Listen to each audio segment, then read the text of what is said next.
mga magnanakaw, ang mga Marcos, mga Romualdez, kung hindi pa maliwanag yon. Anong batas ang maipapasa nila?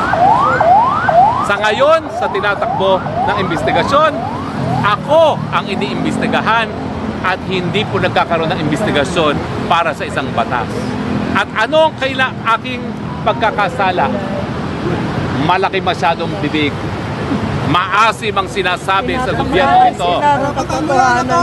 Tama. At kahit anong sabihin nila, hindi po tayo magpapatinag. Naalala niyong sinabi ng isang kongresista, habang kami nag-iisip kung ikay pagpupulong o hindi, masasakit ang mga sinabi mo nung kinontempt namin. Si Bad, correct, si Badoy at si Celis ng SMNI. Binigyan ako ng pagkakataon na bawiin ko mga nabanggit ko laban sa Kamara ng mga magnanakaw.